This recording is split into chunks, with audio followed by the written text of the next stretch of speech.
할렐루야. 하나님 영광 받으신 줄 믿습니다. 우리의 삶 가운데 하나님이 늘 개입하셔서 우리를 이끌어 주시고 은혜 주시고 복 주실 줄 믿습니다. 오늘 또 복된 주일을 우리에게 허락하셔서 하나님이 찾으시는 한 사람의 예배자가 되어 예배하는 여러분의 심령과 삶과 가정 위에 하나님의 놀라운 은총과 복이 충만하기를 주의 이름으로 축복합니다. 오늘 함께 은혜 받고자 하는 말씀의 제목이 비정상에서 정상으로 살아가는 길, 이런 제목으로 함께 은혜를 나누겠습니다. 조지 오웰이라는 분이 위건푸드로 가는 길이라는 책을 썼어요. 이 위건푸드로 가는 길이라는 책에서 한 대목을 소개하는 것으로 말씀을 열려고 해요. 가장 먼저 이분은 이런 질문을 해요. 여러분은 사람을 차별하십니까? 제가 여러분에게 질문하겠어요. 여러분은 사람을 차별하십니까? 이렇게 질문을 하면 대부분의 사람들이 차별하지 않아요 라고 거짓말을 한다는 거예요. 왜냐하면 남에게 나는 사람을 차별하지 않아요 라고 보이고 싶어서 사람을 차별하지 않는다 답을 하는데, 사실은 인간의 본능이 사람을 차별한다는 거예요. 그래서 부한 자 앞에, 근력 있는 자 앞에, 가난한 자 앞에, 소외된 자 앞에 늘 사람은 인간의 본능이 차별하며 살아간다라는 거죠. 그래서 비정상의 삶을 살면서도 정상인 것처럼 느끼고 산다라는 거죠. 그러면서 한 대목을 소개하면 그래요. 주거 환경이 매우 열악해서 방 하나에 11명이 살고 화장실 하나가 없어서 공동 화장실을 쓰는데 그 공동 화장실까지 거리가 200m나 되어서 거기에서 줄을 늘 서서 볼일을 봐야 되는 이런 비정상적인 삶을 사는 강부들의 집성촌에 기자가 가서 물어요. 당신들은 이렇게 비정상적인 삶을 사는 걸 혹시 아십니까? 물은 앞에 무슨 소리 하냐고, 다들 이렇게 사는 게 아니냐고 그렇게 답을 해요. 그러자 이 기자가 이 강부들을 데리고 일반 보통의 마을들로 데리고 가서 이렇게 사는 걸 보시라고. 그들은 일반 마을은 대개 한 가정이 6가정이든 10명이든 11명이든 상관없이 한 집 안에서 방이 2-3개쯤 되고 화장실이 방 안에 있기도 하고 밖에 있기도 하고, 일상적인 보통 사람들은 그렇게 정상적 삶을 산다는 것을 보여주자 그제서야 깨닫고 한강회사에 요청을 하는 거예요. 우리가 사는 게 정상인 줄 알았더니만 정상이 아니다. 비정상적 삶을 살면 안 되니 우리에게도 주거 환경을 좀 개선해서 정상적 삶을 살게 해달라, 그렇게 요청을 한다라는 거죠. 조르주 캉길렘이라는 분은 여기 한 걸음 더 나가서 질병과 연관시켜서 정상과 비정상의 질병이라는 책에서 또 이렇게 말해요. 우리가 대부분 이제 세월이 흘러서 나이가 들면 비정상적이 됨에도 불구하고 비정상으로 느끼지 않고 정상으로 인지하며 산다라는 거죠. 예를 들면 그래요. 어느 날 제가 새벽 기도에 나왔는데 무릎이 시려요. 무릎에 찬바람이 막 들어오는 것 같아요. 내가 비정상이구나 느끼지 않고, 이제 내가 한갑이 됐으니 이제 늙어서 그렇다더라. 우리 엄마 생각이 나고 그래요. 그리고 혈압이 어느 날 갑자기 높아요. 나이가 들면 그만한 나이는 혈압이 140, 150 되는 거야.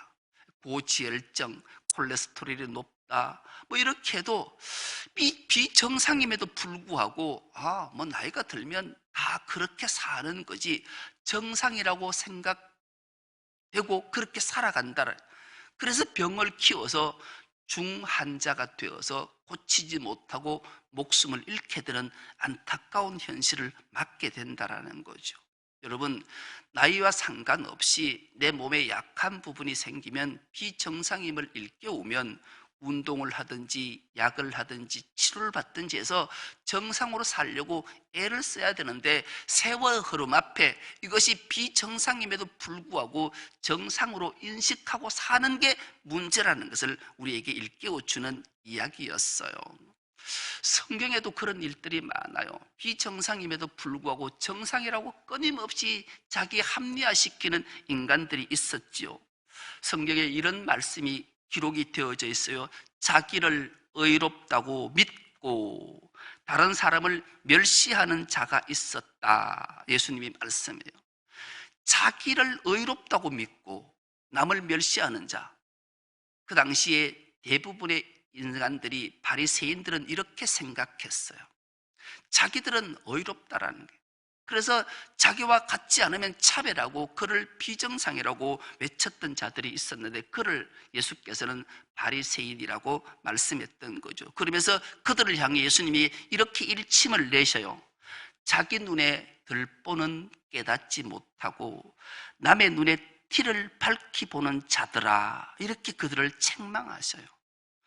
우리의 눈에 들보가 있는 것을 깨닫지 못하고 남의 눈에 작은 티를 지적하며 너희가 비정상이야?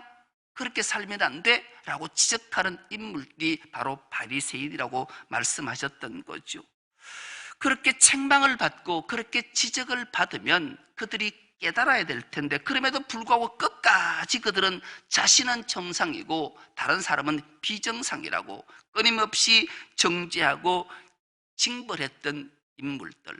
오늘날 또 교회 생활에 이런 사람들이 없는가? 우리 자신은 비정상임에도 정상으로 인지하고 남을 질책하거나 정죄하거나 원망하지는 않는지 우리는 살펴봐야 됩니다. 오늘 본문을 통해서 지극히 비정상임에도 정상으로 착각하는 인물과 정상임에도 불구하고 하나님의 기막힌 은혜를 입어 주의 주인 사명을 아름답게 잘 감당했던 한 인물을 소개하는 것으로 오늘 본문이 시작하고 있습니다. 오늘 본문이 이렇게 시작합니다. 그때에 어떤 일이 있었던가? 예수께서 나이 30살이 되어서 드디어 공생애를 시작하시지요. 그렇게 성령이 그에게 임하고 하나님의 아들로 공생애를 시작하는 예수님은 참으로 놀라우셨어요. 말 못하는 자를 말하게 하고, 듣지 못하는 자를 듣게 하고, 보지 못하는 자를 보게 하고, 아픈 자를 고치고, 가난한 자에게 소망을 주고, 죽은 자를 살리는 놀라운 능력이 그에게 나타나고, 그러자 수많은 무리가 예수님을 따르게 되지요. 어느 날 예수께서 제자들과 무리를 데리고 예수님의 고향이신 나사렛을 향해 가셨어요. 고향에 가시자마자 그날 안식일이어서 가장 먼저 주님이 하신 일은 회당에서 하나님의 말씀을 가르치셨지요. 그때 그 마을 사람들이 예수님을 향해 이렇게 말씀하고 있습니다. 이야, 이 사람이 이 지혜와 이런 능력이 어디서 났느냐? 예수님의 기막힌 지혜, 기막힌 능력들을 보면서 이들은 놀랐어요. 여러분, 놀라면 행동을 어떻게 해야 될까요? 정상 같으면, 이야, 우리 동네에 그 요셉의 목수의 아들 예수가 놀라운 지혜와 놀라운 능력이 있구나. 야, 우리가 어릴 때 그가 12살 나던 해에 부모와 예루살렘에 가서 하나님 앞에 예배하고 난 이후에 서기관과 바리새인과 율법 교사들과 하나님의 말씀으로 논쟁했을 때 모두가 기막히게, 이야, 12살 나는 아이가 도대체 우리가 생각하지도 못했던 하나님 말씀을 풀어내는구나. 그 소문이 사실이었구나. 야, 경사났다. 우리 마을에 이렇게 위대한 선지자가 나타나다니. 이렇게 하는 게 정상일 텐데, 이 고향의 사람들은, 야, 이게 뭐지? 저가 귀신이 들었나? 어떻게 저런 능력들이 있어? 우리가 알고 있는 저자는 목수의 아들이고 지가 목수였는데, 그가 내 동생을 돕고 여동생도 있는 걸 우리가 잘 아는데 어디서 이런 일들이 있지? 그리고 오히려 그 예수를 배척하는 비정상적 행동을 하는 그때에 분봉왕 헤롯이 예수의 소문을 듣고 그 신하들에게 이르되 이는 세례 요한이라. 그가 죽은 자 가운데서 살아났으니 그러므로 이런 능력이 그 속에서 역사하는도다 하더라. 이 당시에 이 지역을 다스리던 분봉왕이 헤롯이었는데, 이 헤롯은 헤롯 안티파스라 이름하는 자였어요. 이 헤롯 안티파스의 배경을 잠깐 살펴보면 그래요. 예수님이 이 땅에 탄생했을 때 헤롯 대왕이 통치하던 시대였어요. 이 헤롯 대왕은 야망이 대단한 자였지요. 그래서 가이사로부터 엄청난 뇌물을 주고 대왕의 직위를 얻어서 이스라엘을 다스렸어요. 이 헤롯 대왕은 무려 장가를 5번 가서 5 아내를 뒀는데, 그 5 아내를 통해서 7 아들을 낳았어요. 그 7 아들 중에 우리가 주목해 볼 3 아들을 소개하면, 가장 먼저 오늘 본문에 등장한 헤롯이라 이름하는 헤롯 안티파스가 있고요, 또 하나는 헤롯 빌립이라는 자가 있었어요. 그리고 또 하나의 인물은 헤롯 아리스토블루스라는 이름을 가진 아들이 있었어요. 이 아들 3명이 각기 자녀를 낳았겠지요.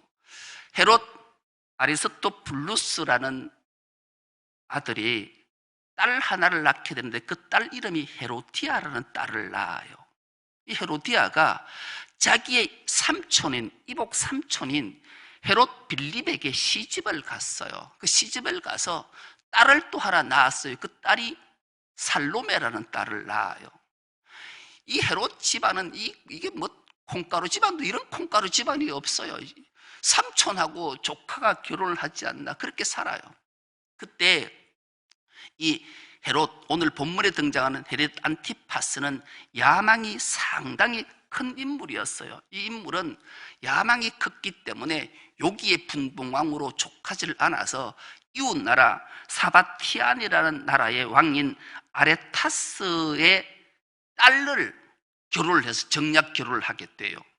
그런데 이 사바티안의 그 왕의 딸과 결혼을 했는데, 이 사바티안이란 나라가 큰 도움이 안 될 거라는 생각이 들었어요. 그런데 어느 날 이 자기 이복 동생인 헤롯 빌립이 아내를 데리고 왔는데, 그 아내 헤로디아를 보는 순간 너무 이쁜 거예요. 마음이 간 거예요. 이 헤롯 안티파스는 야망이 그뿐 아니라 아주 교활한 인물이었거든요. 근데 헤롯 빌립은 또 좀 우유부단한 성격인 거예요. 그게 아내로 있던 헤로디아도 자기 남편에게 만족을 못 느끼는 거예요. 그러던 어느 날 이 헤롯 안티파스가 헤로디아에게, 야, 너네한테 시집와라. 그러니까 자기 그 이복 삼촌이, 아니 야망도 있고 괜찮은 것 같으니까 그만 헤롯 빌립에게 자기 남편하고 이혼을 통보하고 이혼을 해버렸네. 그리고 자기 딸 살로메를 데리고 이 헤롯 안티파스에 시집 올 테니까 니도 이혼해라. 그래서 이 헤롯 안티파스도 자기 사바티안의 그 왕의 딸을 이혼하고 친정으로 돌려보내버린 거예요. 그래서 이 헤로디아와 결혼을 했어요. 그렇게 사안이, 이 모습을 마지막 선지자로 부름받았던 이 세례 요한이 그걸 그냥 보고 있겠냐고요. 선지자로 당당하게 헤롯에게 가서 고한 거죠. 당신 이렇게 사는 게 옳지 않다. 이래 사는 자가 어떻게 나라를 다스리냐? 그렇게 책망을 했어요. 그러니 오늘 본문에도 헤롯이 요한을 죽이려 하되 무리가 그를 선지자로 여김으로 그들을 두려워했어요. 자신도 두려워했고 모든 유대인들이 세례 요한에 대해서, 선지자에 대해서 많은 존경심을 갖고 있었으니 죽일 수가 없는데, 자기는 세례 요한을 존경하고 두려워해서 그래도 그런 얘기, 자기가 마땅히 저질렀으니, 자기가 비정상이니 정상적 얘기를 하니까 조금 찔림은 있었는데, 이 악랄하고 사악한 이 헤로디아는 견디지 못한 거예요. 그래서 계속 자기 남편을 쪼았어요. 할 수 없이 이 아내의 말을 거절을 못해서 이 헤롯 안티파스가 세례 요한을 감옥에 가둬버린 거예요. 그리고 이 헤롯 안티파스는 늘 연회를 즐기고 잔치를 즐기는 걸 좋아했어요. 그러던 어느 날 자기 생일을 맞이해서 연회를 베푼 거죠. 그래서 고관 대작들을 다 모아놓고 잔치를 대설을 했는데, 이때 헤로디아가 기막힌 사악한 깨하늘을 냈어요. 자기 딸 살로메를 그 연회성 잔치 자리에 가서 좀 춤을 추라고, 영을 돋구라고 고셨어요. 그리 살로메가 자기 엄마 말을 듣고 이 연애의 흥을 돋우기 시작한 거예요. 여러분, 오늘 본문 11절에 보면 그 머리를 소반에 앉아서 그 소녀에게 주니, 이 소녀가 살로메예요. 여러분, 이 당시에 소녀라는 이름이 붙이면 대개 나이가 9살에서 12살 사이를 소녀라 지칭해요. 왜냐하면 유대인은 13살이 되면 성인이 되어서 시집 장가 갈 수 있는 나이기 때문에 그래서 유대인들은 남자나 여자나 13살에서 16살 사이에 거의 다 결혼을 했기 때문에 그런 거예요. 그리고 9살에서 11살쯤 되는 소녀를 이 연회석 자리에 춤을 추라고, 여흥을 돋우라고 자기 딸을 아내가 밀어 넣은 거예요. 여러분, 요즘 세상에 우리가 TV를 틀면 아이돌이라는 아이들이 나와서 초등학생 6살, 10살, 11살, 12살 나는 애들이 옷을 입었는지 안 입었는지 모르고 춤을 추는 거 보면 눈을 어디에 둬야 될지 잘 모르잖아요. 애들이 막 웨이브를 하면 그 희한한 모습들을, 그런 모습들을 보잖아요. 근데 살로메가 이보다 더 심했던 것 같아요. 왜냐하면 요세푸스 역사에 의하면 이 당시에 헤롯이 연애를 베풀면 거의 전라의 모습으로 여흥을 즐겼다라는 거예요. 태폐 중에 태폐인 거예요. 어린 아이들이 반나 전라의 모습으로 야릇한 춤을 추면 그게 흥을 겨워서 술을 먹고 여흥을 즐겼으니 그 살로메의 그런 모습을 보고 모든 사람이 흥겨워서 박수를 치니 이 헤롯 안티파스도 허무해서 그 소녀 살로메에게 네가 원하는 것 얘기하면 내가 다 들어주겠다, 그 얘기를 한 거예요. 그래서 이 소녀가 뭘 알겠어요? 자기 엄마한테 간 거예요. 헤로디아에 가서 엄마, 아빠가 뭔 얘기라도 소문 다 들어준단다. 뭔 소문 말할까? 그러자 이 마음에 깊은 기억을 갖고 있던 이 헤로디아가 요한을 어떻게 생각했는가? 성경의 마가복음 6장 19절은 이렇게 기록되어져 있습니다. 우리가 한 목소리 합독해 보겠습니다. 시작. 헤로디아가 요한을 원수로 여겨 죽이고자 하였으되 하지 못한 것은, 이 헤로디아는 요한을 원수로 여겼어요. 비정상인 자기를 비정상이라고 말했다고 정상인 요한을 향해 원수로 여겨서 기회만 있으면 요한을 죽이려 했는데 마침 기회가 온 거예요. 그래서 헤로디아 명을 받은 딸 살로메가 요한의 머리를 소반에 담아 나에게 주소. 이 헤롯 안티파스는 자기가 내뱉은 말에 책임을 져야 하니 맹세를 했으니 안 들어줄 수도 없고, 이 당시 연회에서 요한이 갇힌 감옥까지 거리가 130km였다래. 130km. 그러면 빨리 달리는 말을 가져가서 일을 하고 돌아와도 최소한 6시간 정도는 걸려야 될 그 길을 명을 한 거예요. 그리고 거기에 6시간 동안 그 추악한 연애를 계속하고 있던 그때 결국 요한은 그렇게 순교를 당하고 말았어요. 정상이 비정상을 얘기했음에도 불구하고 비정상이 정상적인 삶을 망가뜨리는 예수 당시의 삶, 오늘 우리의 삶을 주님은 말씀을 통해 우리에게 전해주고 싶으신 거죠. 오늘 우리가 함께 봉독은 안 했지만 함께 봉독할 9절, 오늘 본문 마지막 절 12절을 우리가 한 목소리로 한번 합독해 보겠습니다. 시작. 요한의 제자들이 와서 시체를 가져다가 장사하고 가서 뭐라? 예수께 아뢰니라. 띄워두세요. 여러분, 오늘 본문의 내용이 얼마나 중요한가 하면 마태, 누가, 마가 다 사복음서에 다 기록되어져 있어요. 그런데 유일하게 마태에는 마가나 누가는 그냥 예수가 요한의 죽자 제자들이 그를 장사했다라고 그쳤는데, 요한의 제자들이 장사를 지낸 이후에 예수께 아뢰었어요. 왜? 요한의 제자들은 요한을 장사하고 예수님께 이 사건을, 이 사실을 알았을까요? 우리는 요한에 대해서, 세례 요한에 대해서 너무나 잘 알아요. 예수님께서는 여자의 뱃속에서 난 자가 요한보다 더 큰 이가 없다 할 정도로 요한은 예수님께 큰 인정을 받았던 인물이죠. 그리고 주님 오실, 메시아 오실 길을 예비하고 그 길을 닦았던 인물이 세례 요한이잖아요. 이 세례 요한은 그렇게 강야에서 외치는 것으로 주의 길을 예비했는데 어느 날 이 지적을 함으로 인해서 헤롯에게 잡혀서 옥에 갇혀 있었어요. 그런데 세례 요한에게 얘기가 소문이 들리는 거예요.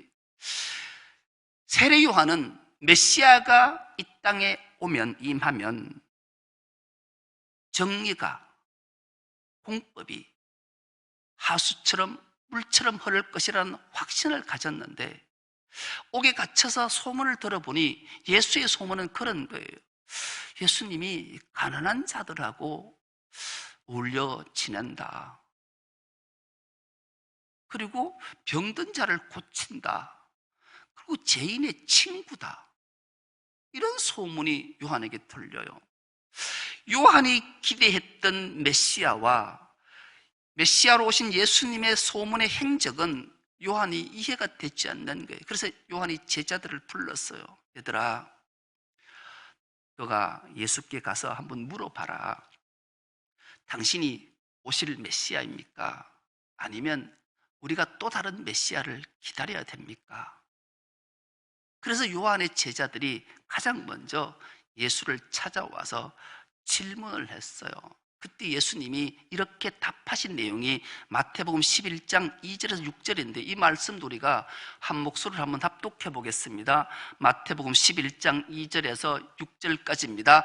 요한이 옥에서 그리스도께 하신 일을 듣고 제자들을 보내어 예수께 여짜오되 오실 그이가 당신이오니까 우리가 다른 일을 기다리오리까? 예수께서 대답하여 이르시되 너희가 가서 듣고 보는 것을 요한에게 알리되 맹인이 보며 못 걷는 사람이 걸으며 나병한 자가 깨끗함을 받으며 못 듣는 자가 들으며 죽은 자가 살아나며 가난한 자에게 복음이 전파된다 하라. 누구든지 나로 말미암아 실족하지 아니하는 자는 복이 있도다 하시니라. 아멘. 6절은 띄워두세요. 요한이 이 답답함으로 제자들을 예수께 보내서 질문을 해요. 그러자 예수께서 요한의 제자들에게 네가 요한에게 가서 이렇게 전해라. 앞을 못 보던 맹인들이 눈을 떠 보게 된다. 나면서 걷지 못하는 자가 걷게 된다. 나병한 자가 깨끗함을 받는다. 못 듣는 자가 듣는다. 죽은 자가 살아난다. 가난한 자에게 복음이 전파된다. 그렇게 전하고 꼭 잊지 말고 하나 더 전할 것이 있는데 누구든지 나로 말미암아 실족하지 아니하는 자는 복이 있다. 꼭 전하거라. 예수님은 요한의 그 심령을 헤아리셨던 거예요. 이 소식을 전해 들었던 세례 요한은 어땠을까요? 여러분 같으면 어떠셨을까요? 세례 요한은 끊임없이 주님의 말씀을 생각하고 묵상했을 거예요. 그러다가 요한은 큰 깨달음이 있었을 거예요. 왜요? 요한은 율법에 정통한 자였기 때문에. 이사야를 통해서 하나님이 메시아가 오면 이 땅에 어떤 일이 일어날 것인가를 정확하게 말씀하셨던 게 그대로 못 보던 자가 보게 되고 못 걷는 자가 걷게 되고 못 듣는 자가 듣게 되고 죽은 자가 살아나게 될 거다. 아, 이 메시아는 이런 분이구나. 요한은 정확하게 알고 감격하며 순교를 당했을 거예요. 오늘 본문에 이 헤롯 안티파스가 기막힌 말 하나를 해요. 여러분 2절의 말씀 보면 그 신하들에게 이르되 이는 세례 요한이라 그가 죽은 자 가운데서 살아났다. 세례 요한이 얼마나 위대한 능력과 지혜로웠는가 하면 그가 죽은 자 가운데 살아나는 부활을 이 비정상인 헤롯 안티파스 입에서 고백으로 터져나오는 거예요. 여러분 우리는 주님을 믿는 모든 자들은 부활 신앙을 갖고 사는 자인 줄 믿습니다. 우리의 부활의 소망이 없으면 믿음도 헛것이요, 소망도 헛것이요, 아무 소용도 없는 거예요. 그런데 부활은 죽은 후에 찾아오는 것이기도 하지만 죽은 후에 찾아오는 것이 아니라 오늘 지금 우리는 부활의 능력, 부활의 삶을 누리며 살아야 되는 것이 믿음이요 신앙이요 예수 그리스도를 믿는 자들의 삶임을 기억하라는 거예요. 여러분, 신앙생활의 정상은, 신앙의 믿음의 정상은 지금 오늘 내가 부활의 능력으로 살아내고 있고 살아가고 있는가를 점검하는 거죠. 이것이 바로 비정상에서 정상으로 살아가는 길임을 주님이 우리에게 말씀하시는 거예요. 그래야 우리에게 고난이 찾아오고 질병이 찾아오고 고통이 찾아오고 엄청난 괴로움이 우리를 엄습해도 우리는 승리할 수 있고 믿음과 신앙을 저버리지 않게 되는 거죠. 그렇다면 어떻게 살아내는 것이, 어떻게 사는 것이 부활신앙으로 살아가는 걸까요? 고린도후서 4장 7절에서 11절 말씀은 이것을 우리에게 일깨워주는 말씀인데요, 이 말씀도 우리가 한 목소리를 합독해 보겠습니다. 시작. 우리가 이 보배를 질그릇에 가졌으니 이는 심히 큰 능력은 하나님께 있고 우리에게 있지 아니함을 알게 하려 함이라. 우리가 사방으로 우겨쌈을 당하여도 쌓이지 아니하며 답답한 일을 당하여도 낙심하지 아니하며 박해를 받아도 버림받지 아니하며 거꾸로 뜨림을 당하여도 망하지 아니하고 우리가 항상 예수의 죽음을 몸에 짊어지면 예수의 생명이 또한 우리 몸에 나타나게 하려 함이라. 우리가 살아있는 자가 항상 예수를 위하여 죽음에 넘겨지면 예수의 생명이 또한 우리 죽을 육체에 나타나게 하려 함이라. 아멘. 그렇습니다. 우리는 주님이 말씀으로 사도 바울을 통해 우리에게 들려주신 음성이 있어요. 너희는 질그릇 같은 존재다. 그렇지만 그 안에 보배를 담은 질그릇이야. 여러분, 두말할 것도 없이 질그릇은 우리지만 우리 안에 보배는 예수 그리스도의 영원한 생명이 있는 그분이죠. 그렇다면 우리가 부활의 생명으로 살아내려면 질그릇인 우리가 깨어져야 돼요. 우리가 깨어지지 않고 그 속에 있는 보배를 드러낼 수가 없기 때문이지요. 그렇다면 내 생각, 내 고집, 내 주장, 모든 것 다 내려놓아. 그래야 보배이신 예수 그리스도가, 부활이신 그분이 살아내기에 내가 그분과 함께 부활을, 삶을, 정상적인 삶을 살아낼 수 있기 때문이죠. 갈라디아서 2장 20절은 우리가 정확하게 말씀하시잖아요. 그런즉 이제는 내가 산 것이 아니오 내 안에 그리스도께서 사신 것이라. 왜요? 내가 그리스도와 함께 십자가에 못 박혔나니 그런즉 이제는 내가 사는 것이 아니오 내 안에 그리스도께서 사신 것이라. 우리는 주님과 함께 십자가에 못 박혀 죽은 줄 믿습니다. 그래서 주님과 함께 부활한 거예요. 그래서 지금 이 시간 우리 부활의 신앙으로 부활의 삶을 살아내는 거죠. 이것이 바로 비정상에서 정상의 삶을 살아가는 신실한 믿음의 사람임을 우리에게 일깨워주는 거예요. 우리 모두가 부활 신앙을 가지고 부활의 삶을 살아내므로 정상적인 삶으로 비성장적인 이 세상의 모든 것들을 타파하고 보배로우신 주님을 드러내며 주님의 크신 영광을 온 천하에 다 전하고 드러내는 복된 삶을 다 살아가는 우리 충성교회 모든 건속 다 될 수 있기를 간절히 기도합니다. 하나님 아버지, 고맙고 감사합니다. 복되고 거룩한 주일을 허락해 주시고 하나님이 찾으신 한 사람의 예배가 되게 하셔서 하나님 앞에 예배자로 쓸 수 있도록 은혜 주시니 감사합니다. 무엇보다도 이 비정상적인 세상에서 정상으로 살아갈 수 있는 그 비결은 바로 보배이신 예수 그리스도, 부활이신 예수 그리스도, 생명이신 예수 그리스도와 함께 살아가는 것이 정상적 삶임을 기억하는 우리 모두가 되게 하여 주옵소서. 감사드리오며 예수님의 이름으로 기도드리옵나이다. 아멘.